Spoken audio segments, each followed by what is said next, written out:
I think one of the biggest things that I have recently been thinking about is just how impactful small decisions can be. And I would say, like, over the course of my career, things that I think that I have done well that have put me in a position to be where I am currently. Like, I'm only in my fifth year full time as a strength conditioning coach. I think things that I've done well were just taking initiative and also looking at decisions and kind of evaluating, okay, how does this align with my values and how does this align with my goals? Even if I didn't know I was doing it at the time.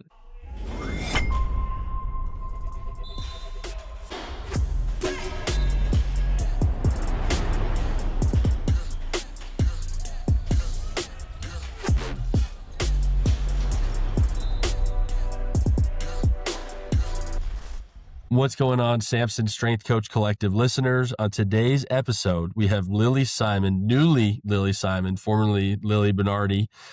She's the Assistant Director of Sports Performance at University of North Carolina, Chapel Hill. Lilly, thank you so much for coming on. Thanks so much for having me. I'm excited. Well, I'm very excited too. The first thing I want to talk to you about was how was the wedding? Oh, best day of my entire life. It was amazing. That's awesome. Amazing. What did you guys do? Signature cocktails? We did, yes. What was yours? Mine was a spicy pineapple margarita. Damn, that sounds fantastic. Yes. And then Yes. what was your husband's? He did an old fashioned. Yeah, of course. Yeah. Absolutely. Yeah. My wife and I modeled our cocktails after our dogs. So we had the Finley and the Fiona. And mine was an Irish mule and everybody liked mine way more. So I kind of hold that over my wife's head just a little bit. So when are you guys planning on doing the honeymoon? We're going in December, so about 2 weeks or so. Let's go. That's awesome. Well, that will also be, I always tell people the wedding day was like the best day of my life. And then the honeymoon was the best week of my life because you just got to just hang out and have a ton of fun afterwards. So that's awesome. Well, congratulations on the wedding. Can you just give us a background of your career and just kind of fill us in on what your background is and then what you're currently doing? Yeah, absolutely. So, how I got into strength and conditioning, I was a college lacrosse player at the College of New Jersey. And I always like to say that I was not the stats person. I got a good bit of playing time, but if you looked back and saw that I was a, let's say, 3-year starter, you wouldn't be impressed with what you saw in the stats. But really, where I shined on the team was in the weight room through my leadership. And I really found myself and a lot of my confidence in, I think, what made me a good leader and teammate on the field in the weight room. And I attribute a lot of why I loved lacrosse so much to that. So it was there that I was already an exercise science major, kind of went in and out of what I really wanted to do. And then one day it just hit me in the face. I was like, why not just strength and conditioning? I love the weight room. And so I did my first internship at the Lawrenceville School, which is a high school in New Jersey. And then from there, the coaches recommended that I go to graduate school. So I applied to Hofstra University and a few other places. And I ended up at Hofstra University. My first full time job followed that at Fordham University. And then I was called back to Hofstra when they had some full-time openings. So I was there for 2 years. And now I am just starting my second year at UNC Chapel Hill. That's awesome. TCNJ. I have not heard of that school in a long time. I thank you for bringing that back for me. Hey, I'm glad you've heard of it at all. Oh yeah. Well, I went to Temple University, so I'm very familiar with that area. Especially, I mean, the rest of the schools you just mentioned as well too. I mean, Hofstra, and I've actually toured Hofstra as one of my undergrad schools to possibly look at. So, okay. So, I mean, ultimately, you mentioned the leadership aspect. Like, what stood out to you about one being able to lead, and then what do you see as some of your strengths in leadership? Like, what are the things that you look for in the weight room that you can see from leaders? Yeah, I mean, I think that I'm a vocal person, but I would say even going towards my coaching style, I'm a very encouraging person. So I am a voice that I feel like was a presence out on the field or in the weight room, whether it was coaching or as a player. But I think a lot of what I did as an athlete was I led by example. And not everyone on my team loved the weight room. But for me, as a defender, it was the first place that I felt like I was seeing stats, right? So, like, I don't always show up in the stat book for doing the right thing behind the scenes. Unless it's a cause turnover, there aren't really stats for good defense, ground ball, cause turnover. That's really all there is. So, as an athlete, I didn't really see that, but then when I showed up and put my head down and I worked hard in the weight room, semester start to the end of the semester, I was seeing those stats in my numbers. I was seeing myself get stronger. And I think with that, just call it placebo effect or not, but like I felt like a stronger, more prepared athlete out on the field. And I think because I knew I was working hard, I had the ability to maybe call teammates out if I felt that they weren't putting that effort in, or if we're rerunning a rep because somebody started early or somebody ended their plank early, I knew it wasn't me, but I shouldn't be working harder than you now on this extra rep because I didn't do it wrong. So I think trying to pull that out from others was something that was a strength of mine. And I think that because I led by example, I had the buy in from my teammates to be able to say those things or call them out on those things. Yeah, I think somebody just mentioned recently on one of the podcasts we had that strength and conditioning is kind of a very behind the scenes position as well. I think we're all familiar with that, but I think it really translates well to your position in lacrosse. Right? There's not a lot of stats. There's not a lot of glory. What is it? Defense wins games. Offense sells tickets. Right? At the end of the Mhm. day, it's not going to be the most glory filled position. Same with strength and conditioning. So I love that you were able to lead by example and kind of help drive the culture of the weight room. How do you try to trickle that down to your athletes? What are the things that you focus on with them to help them be able to see that standard and help them grow it? I honestly think, like, setting the standard right off the bat, like I said, I am a vocal presence in the weight room, but I'm not yelling and screaming, calling people out for what they're doing wrong. I'm a very encouraging voice, and I'd like to say that I very rarely have to change my tone with my teams, but I think that being very straightforward from the beginning of this is my expectation. These are the standards when we're here, whether it's this is how we're dressing. You guys are supposed to wear your lifting shoes when you come in here. If you're not, I'm going to treat it as if you were late or unprepared for the team lift. Those things I am very direct about and I'm very straightforward. And it's really only when those expectations aren't being met that my tone will change, and it happens very rarely, but when it does happen, I think it kinda catches the attention of my athletes, and, um, I would say maybe it was even more effective, and they're just like, "Oh, she's mad." Like, we screwed up because it rarely happens, but, attitude, effort, things like that, those mean a lot to me, and I think it's just because we can go into the whole story of how my athletic career ended, but I just think there are so many people that would do anything to trade positions for one day with some of these athletes and how lucky they are to be in the position that they're in. So, something that drives me crazy is when people take it for granted. Yeah, that perspective's huge. And I think it's hard to kind of remind yourself on a daily basis. And that's honestly a large role that strength and conditioning coaches play. I mean, you mentioned how your career ended. Do you mind talking about it? Yeah, I was a COVID senior, so Mm. 2020, I was at TCNJ. If you're familiar, it is really designed to just be an undergraduate program. There aren't very many master's degrees, so really taking a 5th year or being able to take on my year of eligibility that I was rewarded, it wasn't really an option. I could have maybe done it elsewhere, but I think eventually I was met with the decision of career or play lacrosse for another year, and I chose to dive into my career. But there's a huge part of me that, I'd love to get out there for one day. It doesn't matter the sport. I would just love to be an athlete and be in that competitive nature. And it's almost like that idea of unfinished business. And that's something that I try to bring into my coaching, and a perspective that I've told my athletes. You said, you tell the same stories over and over. I tell that same story every year of like where I'm coming from and why these are my standards, why these are my expectations, and why it bothers me when they're not met.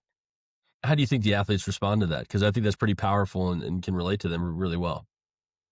Yeah, I mean, I think they're receptive to it. The more and more we get removed from COVID, this is like the first year I've ever felt old as a coach. Like, I'm not that far removed, but when I look at my freshmen now, it's almost like a 10-year age gap, and that's the first time that it has hit me. But I do think even still, a lot of our athletes had been impacted by COVID in their athletic careers, whether it was high school, college, whatever it is. So I think I think they respect that and they can understand. Yeah, just trust me. When you start making references to like TV shows that you watched when you were younger and they have absolutely no clue what you're talking about, it really starts to make you feel a lot older. Mhm, So, well, I mean, again, I think that's a pretty powerful message. I mean, is the main thing that you get from that is you just try to preach that every day is valuable and you really need to give your all every single day. And if that's the case, then how do you kind of catch the athletes when you see that they're not doing that? mhm. Yeah, that's definitely my overall message, but I'm also very straightforward and transparent with them of, I know that you're not going to come in every day and feel your best. So, I'm not expecting like 100% your best every day, but if you can walk in here and you can be at 80%, and that's our upper limit today, I want you to give it that 80%. Like, that is what I'm looking for. I understand that performance wise, maybe not every single day is going to be the same. But if I'm looking at the group, I can tell who is trying hard in a sprint and who is not, who is actually picking their feet up off the ground and who is not. Um, I generally like, I think a lot of times I take the team approach a little bit more, and I'll start off by saying, hey guys, like, you can't tell me that that was full effort on your sprint. And I'll try to nip it in the bud and just address the team, because I think sometimes it depends on the individual, but sometimes it's kind of triggering for an individual to just be called out in front of the entire team. I know that not all of my athletes respond very well to that. So I try to take a more generalized approach. I like when my athletes also take accountability and they call each other out. I want like my athletes to be mini coaches out on the field. So um, I think I take that approach, and then if I need to have a conversation or I need to call out an individual, I'll do that. Yeah, and I think that's really it's a valuable tool and it's a valuable skill for strength coaches to have. One of the things that I see with a lot of interns that I have now or younger strength coaches is that they're a little bit scared for that accountability piece, right? And I mean, I was when I first started out too. I felt like if I even corrected somebody's form, they'd hate me and never want to talk to me again. When I first started working in football, and obviously that's not the case. What would your advice be to those coaches who kind of struggle with delivering accountability and are a little bit nervous about the after effects of it? Um, yeah, I mean, it's a great question. I think there's so many different ways to go about it, and I think you have to lead with the relationships that you have with your teams. And I think that it's really, really important to get to know your athletes well enough to know who responds well to what. So, um, I'd say mid set, if I have a team or an athlete who is squatting and I am seeing something, I try to be as concise. I'm trying to use one or two words that they can understand throughout their set so that hopefully they can real time be making those adjustments or making changes. And you can kind of tell when an athlete is understanding what you're saying or cueing and an athlete who isn't understanding. So that takes practice, that takes a ton of reps. So I think for the younger coaches, coach. Like, that is what I would say first. If you see something, you could be wrong. You could like trust your coaching eye and trust that what you're seeing is correct. And then you might just have to kind of tailor how you're going to cue things in the future. And also, you're never going to get to a point where you find the perfect coaching cue that's going to work on everyone. Some people might not understand the words you're using or the language you're using. And then sometimes you kind of get that aha moment with an athlete, and it's just like, okay, well, that's another tool I could put in my toolbox on how to explain this to someone. Um, but I think if you are coaching or cueing mid-set and it's not clicking, pulling an athlete aside after the fact, having that conversation, maybe giving them a demo, maybe talking them through it, walking them through it, I think that can be helpful as well. So when in doubt, just always coach, but it might not go perfectly the first time that you try, and it takes a lot of practice. Yeah, absolutely. And I really appreciate that you bring in the trust aspect of it too, because I think a lot of times when people struggle to kind of deliver the accountability piece, they know that something may be incorrect, whether it's a technique or whether it's a behavior like showing up late to lift, like, or just showing up like right on time at like if lift at 12, it's 12 and 59 seconds, right? And so ultimately, like, you know, if those things are correct or not. And so it's just up to you to kind of help deliver that information. But I think you brought up a great point earlier, which is if you are on top of those things very early and if you address them from the start and set the standards from the start, it becomes a lot easier to handle those accountability pieces. Because ultimately, if you don't, then the athletes are going to see, okay, well, I can maybe get away with this, right? Or like, I missed a line on this sprint. It's not really a big deal. So I can continue to repeat this behavior versus addressing it as soon as it happens. It becomes a much smaller issue. And that's a trap that I fell into, if I'm being honest. Like, again, I was just nervous. I was way underqualified for my first full-time position. And so I just kind of felt like, okay, well, I just need to get people to like me. And then I found out in the long run, it actually makes me a lot worse of a coach if I don't address these things early on. And it hurts the relationship I have with the athletes too. They don't really develop the trust, so they don't see me as somebody who can help them grow and hold them accountable. It's kind of more like of a buddy in the weight room than a coach. Hmm. Yeah, and I think another piece of it as well for interns or young coaches or even just myself is there's a lot that goes on in a 1-hour session, but I think one of the biggest things too is following up. You don't have to go to every single rack and make a million different corrections. If you can see one thing that one person did wrong on that day, and you can follow up on their next set and work to improve it, and keep following up with that athlete and make that one adjustment on that day, then you did your job. If you just call out a coaching cue and then you go on to the next rack and you don't actually see what happens on their next set and if they made the adjustment or the change that you were looking for, then how do you even know if your cue or your coaching was helpful?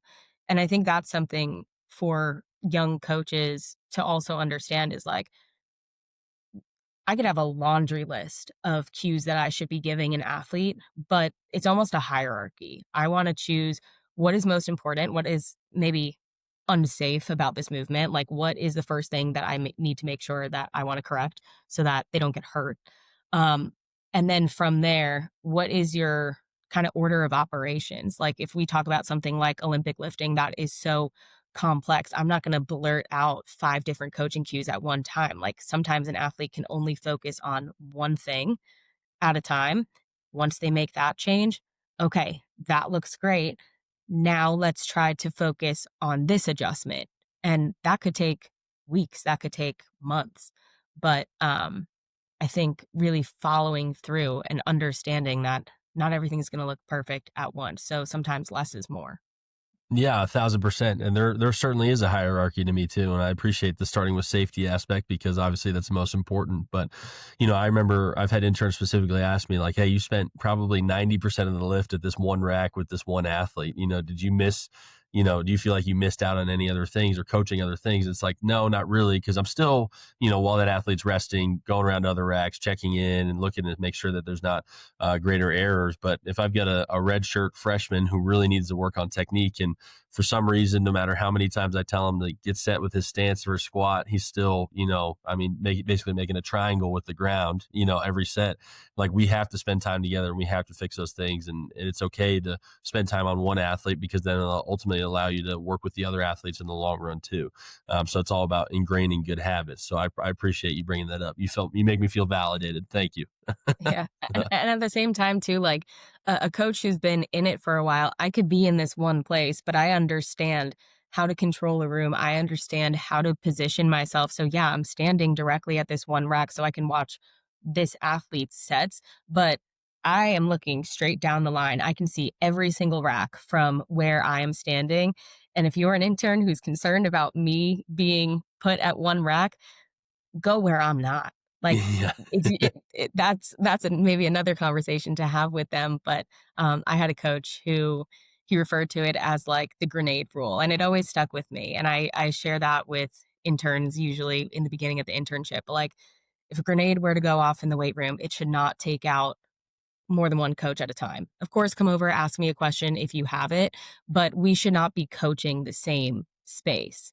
So learning how to spread yourself out among the room, but then also put yourself in a position where you're not just at this one rack coaching this one athlete. Like, yeah, I'm working with this athlete, but I can see straight down the line 12 racks. Yeah, absolutely. I remember getting screamed at because I wasn't able to watch 3 racks at one time as an intern. And, obviously I didn't have the skills to do that quite yet, but it stuck with me and really taught me a lot of good lessons for the long run and made me a lot better of a coach. You mentioned that this is the first year that you kind of feel like you're not a young strength coach anymore. What are some of the lessons that you've learned throughout your career that have really stuck with you? Mm. I think one of the biggest things that I have recently been thinking about is just how impactful small decisions can be. And I would say, like, over the course of my career, things that I think that I have done well that have put me in a position to be where I am currently. Like, I'm only in my fifth year full time as a strength conditioning coach. I think things that I've done well were just taking initiative and also looking at decisions and kind of evaluating, okay, how does this align with my values and how does this align with my goals? Even if I didn't know I was doing it at the time. So, like, I have some examples because I was brainstorming one day. I was like, what are some of these small decisions that I made at the time that I think have led to big steps in my career? And the first one that I think about is, like I said, I was a lacrosse player, so the spring was my season, and that also would have been my last semester as a student at TCNJ, and that's normally when you take your senior internship is during that last semester. But looking ahead, I knew how busy I would be in the spring, so I went to my advisor and I asked if I could be placed in the fall internship because I wanted to make sure that I was able to dedicate the time to the internship to fulfill it, and then also just knowing how busy I would be during lacrosse season. And looking back at that, it was just me taking the initiative and wanting to soak up the most of my internship. But had I not done that, our spring semester was canceled because of COVID. I never would have gotten the internship experience that I got during that semester. I don't know if I would have developed a passion for being a strength conditioning coach quite the way I did over the course of the 450 hours or whatever it is that I spent during that internship.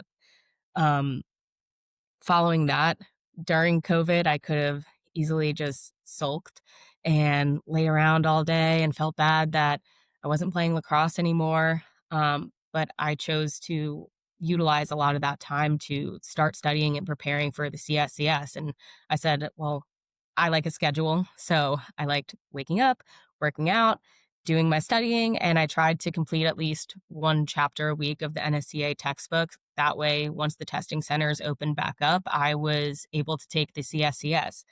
Had I not done that, there was a hiring freeze at Hofstra that fall. So they weren't able to have any interns for their strength conditioning staff. I was supposed to get a stipend as a graduate assistant, and that was something that was new there. But because of COVID, it was a hiring freeze. So they weren't able to pay me as a graduate assistant. But because I was certified at that time, they were able to still take me on to their staff. And I was still able to work. And I got a ton of hands on experience because it was three full time coaches and myself. By week two, I think I was running team sessions on my own. And that was just like me trying to hold myself accountable during a time where I had nothing but a ton of time on my hands. And I just have like plenty of examples that I have thought of that kind of fell into that, where they were such small decisions that I made in the moment that ultimately led to like some big steps in my career. And I didn't realize it at the time. I was just like, okay, what do I have to do to be a strength and conditioning coach? And then, okay, what do I have to do to get a job or things like that? Yeah, I really appreciate that message, and it makes me think of my favorite book, which is "It Takes What It Takes," and by Trevor Moawad. And then in the book, there's actually a chapter called "The Illusion of Choice." And it's one of those where basically the concept is, you feel like you have a choice. You feel like, okay, for you, you felt like you had a choice between let's study for the CSCS during COVID, or let's watch Tiger King for the entire day because the entire world's on pause, right? Like you feel like you have a choice for those things. But at the end of the day, you really don't if you have a clear directive and a clear goal to achieve. You know that you need to do the things that will help you take the further steps. And I think that's, in the long run, what can really uh, help dictate what makes people successful and what makes them kind of miss out on the things that they felt like they deserve or felt like they should have gotten. Because at the end of the day, the small decisions really do make a big difference. I mean, in my own scenario, I think of when I was at Tennessee working as a part-time assistant. I was technically just supposed to be with softball and rowing and then run cheerleading, right? And so at the time, I didn't really have much else going on. And the golf strength coach just said, we've got golf lift. You can come by if you want. And I was like, yeah, why not? And so then I ended up assisting men's golf for, basically the entire year. And then at the end of that, that golf coach actually got offered my first position. He was offered the position. And then he said, I'm not going to take it. But if you want to hire somebody who's exactly like me, just younger, hire Connor. And so then I was able to get the job because of that. And had I not worked with golf, that opportunity wouldn't have presented itself. So these small decisions that at the time feel very small are actually very large, and they make a Mhm. big, big difference in your career. So I appreciate you sharing that message. It's very valuable. Yeah. Yeah. Do you try to communicate that with your athletes as well? I would say, yeah, I mean, it's usually the overall message of, right, like, how you do anything is how you're gonna do everything. So, um, I think just the constant conversation of what are our goals and what did we do today that aligned with that? Or maybe if it wasn't our best session, what didn't we do today that like what didn't align with our goals today and what can we do better moving forward. And I think kind of like a perfect example, or maybe when you have these conversations the most, tends to be in the off season. You know, your competition schedule seems so far away sometimes that it's hard to think about that. I find that maybe even with the fall sports more sometimes. I work with a lot of winter spring sports right now, but in the past, working with some of those fall athletes, they go through their season as soon as they get to school, and then it's the holidays, and then it's the spring semester, which, yeah, have your fun. Um, and it's like, okay, well, we don't have to refocus until 2026 or the fall of 2026, and we have the whole summer in between. So sometimes it's hard to maybe conceptualize for them that how much the spring actually matters, because even though it's a different school year, that is your preparation. That is where you're building the foundation. And then we just hope that they do all the right things over the summer to maintain that and keep up with that. But I think I don't know, maybe on the flip side of that, I say it's harder for the fall sports, but then also it's so fresh, however their season ended, that you can really use that strong emotion to continue to motivate them throughout that next semester. But I think the advantage sometimes of maybe a spring sport is the fact that you have all of the fall semester to build, and then it's a short break for winter break, and then you get the payout at the end. But it's kind of the reverse with the fall sports.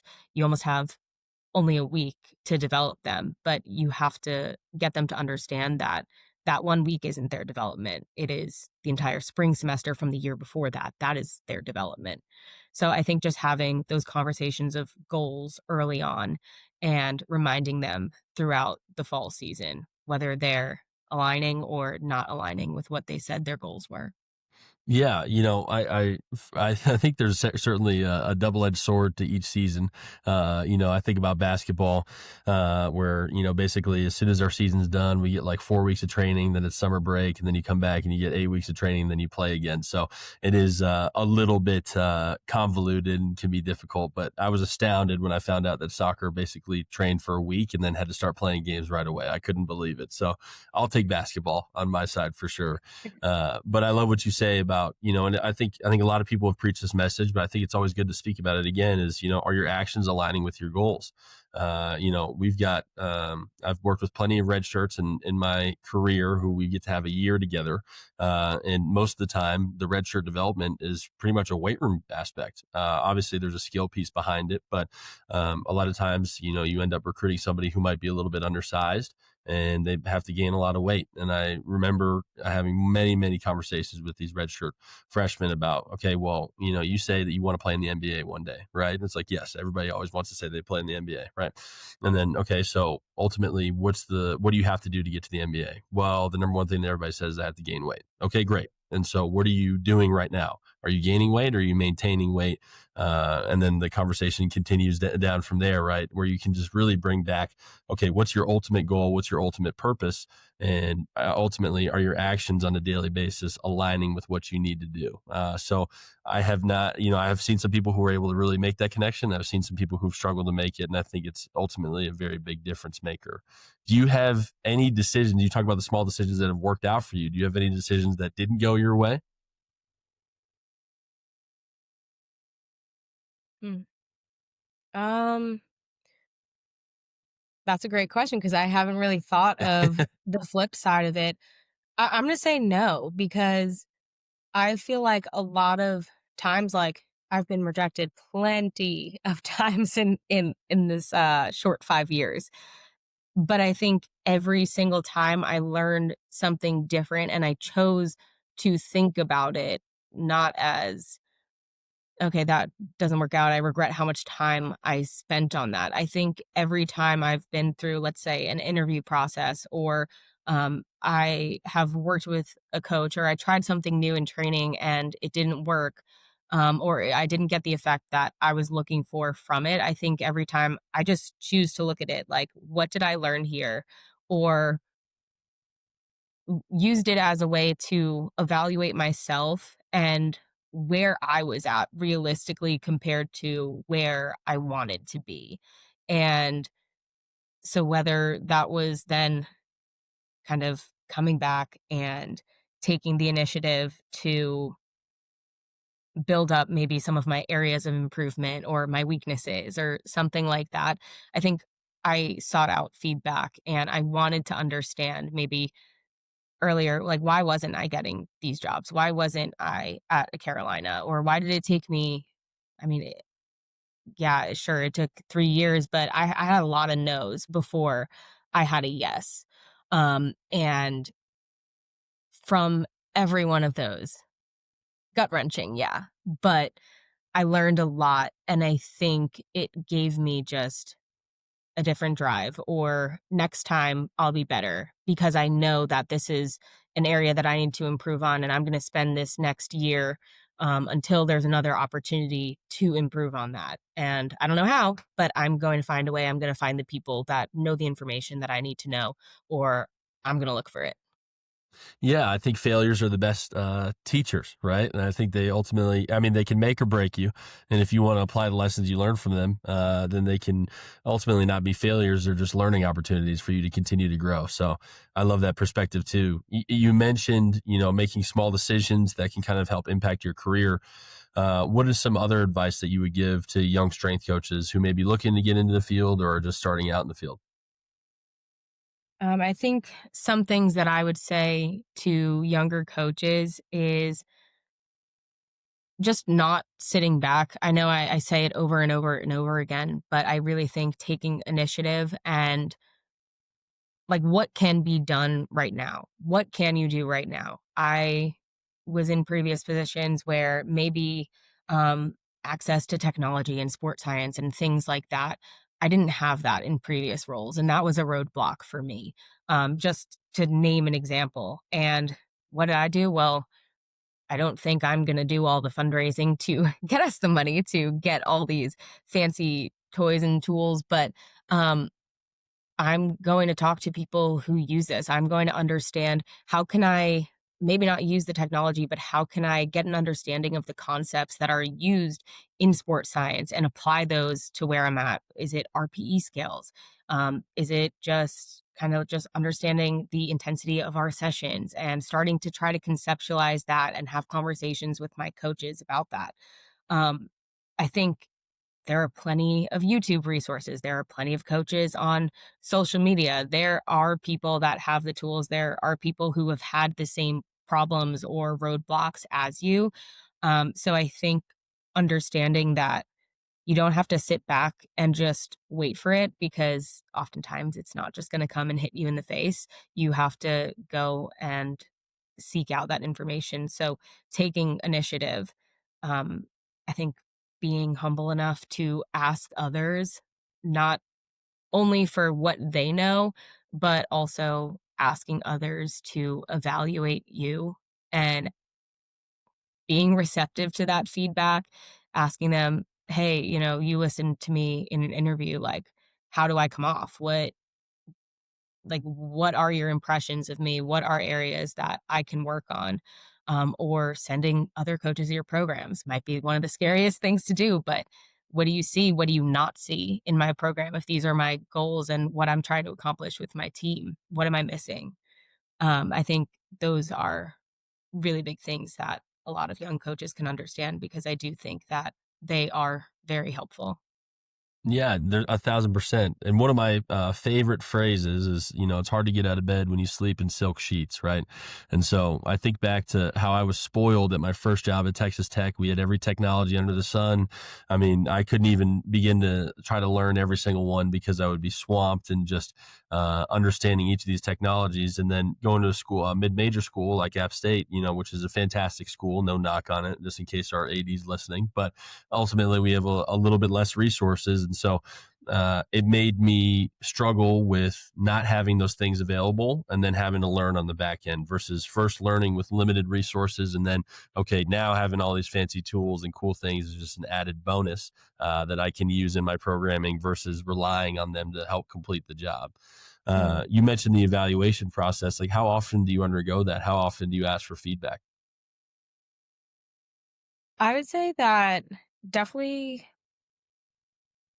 I would I'd probably say actually in all of my roles, we do an evaluation with our director. So that was something I definitely did at Hofstra. I want to say I did that at Fordham as well. Um, I can't remember.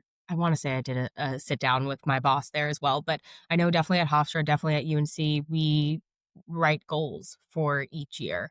And there's different categories, whether it is like team and culture, whether it is performance based, continued education. You can kind of develop your own goals, whether it's the university provides the categories for you, or you just have your own goals. And we sit down twice during the year, about the middle of the year, and we evaluate where are we so far on these goals, and then kind of reevaluate at the conclusion of the full year and see where we lined up with our goals. And that's an area where I can tell my director, I checked this off the list, or if it was something maybe a little more subjective, my director can give me feedback based on what he saw. Yeah, and I think that process is really, really valuable. And I think it, again, just aids you in being a better coach. It reminds me of my first evaluation here at App State. I worked with the coach who was the director at the time, who is one of my best mentors. I love him to death, but he's a very quiet person. And I'm siloed in my basketball weight room. I basically never see him. And when we talk, it'd be, very short and kind of curt conversations. And so I went into my evaluation process and I was like, man, I'm about to get ripped apart. Like I have no, we never talk, he's going to just destroy me. He might be pissed off about something. And we went in, he's like, yeah, you're doing a great job. Thanks. I was like, all right, cool. I was like, what feedback do you have for me? And then he actually gave me some good actionable feedback and we set some goals and it was nice. But I think it's a good lesson too, that feedback process and being evaluated is not as scary as it first seems. If there's something that can be corrected, it ultimately helps you become a better coach in the long run. Yeah. I also feel like if you're afraid of it, why? Like, are you going into it already knowing your downfalls and what you're doing wrong, but now it's just somebody actually vocalizing that to you? Like, if you're going in afraid, "Oh, gosh, I know what they're going to say to me." It's like, "Okay, well, then why didn't you do anything about it?" That would be one of my questions. But yeah, I'd say in a formal setting, that is a way to seek out feedback, but also just in conversations with coaches on my staff when we just talk about training or, if anyone's around during my sessions or, if there's maybe a movement or an athlete who can't get in full depth in their squat, and I've tried everything. I've tried the heel lifts, I've tried a million different things, and I'm just like, I need someone else's perspective on this. I think our staff is good at, you know, pulling each other in and saying, "Hey, what do you see here?" And I think that that is helpful as well. So not just when it's forced evaluation, but actually seeking it out as well. For sure. And I think you bring up a great point, right? With preparation comes confidence. And ultimately, if you go into an evaluation, you feel like you already know the things that you're not doing well. Why have you not fixed those quite Mhm. yet either? So, well, one thing we haven't mentioned yet, and I do have to mention before we finish the podcast, is that you were the NSCA Assistant Strength and Conditioning Coach of the Year. Can you talk to me a little bit about that process, what it was like getting the award, how you found out, all the fun stuff with it? Yeah, it was very surreal. I would say that there are coaches in the field that I have really looked up to, two of them being Ryan Metzger and Ken Amanichi, and they both won the Assistant Strength Conditioning Coach of the Year. I remember, Strength Coach social media. I think I followed Coach Ryan Metzger when she won it in, I believe it was 2022. I followed her and I was like, she is cool. How how do I be like her? And that was something that was just crazy to me, was a few years later being in that position. But once again, I think it really just went back to some of the decisions I made and understanding like where I wanted to be. And when I was at Fordham University or the year after, I had my former boss, Coach Joe Gilfetter. He recommended that I speak at my very first clinic. He asked if I wanted to speak at the New York State Clinic. And I'm very much the type of person who's like, yes, I want to do that. And I said, yes. And then I had to think about what am I going to talk about? Because I was only like a year into coaching at that point. And so I just really spoke about my experience as a first year full time coach. And my topic was what my degrees didn't teach me about being a strength coach, because essentially what those first 2 years were for me were stepping outside of the textbook and learning everything there was to learn about being a coach, like actually doing it on the floor. So I spoke about that, and then doing that led to a conversation with Coach Eric McMahon at the CSCCA conference, which led to me doing a presentation at the national conference and just getting a lot more involved in, I'd say, the NSCA and just speaking and kind of discovering another part of being a strength conditioning coach that I really enjoy. And what's cool about receiving that award is you have to be nominated for it. So I still to this day have no idea who nominated me for the award, but I had to be nominated. And then from that, um, you basically like kind of will receive an email and you go over your involvement, like things that you have done within the NSCA or how your teams have performed, or kind of just like all the different things that you do as a strength and conditioning coach. And I had a lot of points, I guess. So I I won that year. But it was a really great experience. Well, congratulations. Seriously, well deserved. And as you were talking about it, and before you mentioned it, I was thinking in my head too, that's an example of the small decisions stacking up and ultimately making a difference. So it's proof that if you make the right small decisions, if you remove the illusion of choice, you can see success with it. So, okay, my final question for you is that you mentioned it doesn't even have to be lacrosse. If you go out there and compete for one more year, you would love to do it. What would be the other sport you would choose? Mm. Before I was a lacrosse player, I was a basketball player. Okay. I wish I was better at it. You can call me a defensive specialist, but, I do really enjoy playing basketball, although I am not as good as I wish I was. Okay, well, perfect. I'll mention that to our women's basketball coach here, and we'll see if we can get you another year of eligibility and play for us next year. Could be very exciting. Who knows? Well, excellent. Well, Lily, seriously, I appreciate you sharing everything with me. It was a very motivational podcast. It makes me kind of reflect on some of my own coaching and some things that I can hone and things that I can do better. So I appreciate that greatly. Those are always my favorite podcasts. If somebody wanted to follow you on social media or kind of follow your career, what would be the best way to do that? Yeah, recently changed, but my Instagram is Lilly B, LILLYB _Simon 01. Awesome. Okay. Well, Lily, thank you so much for coming on. I greatly appreciate it. Thank you. Appreciate it.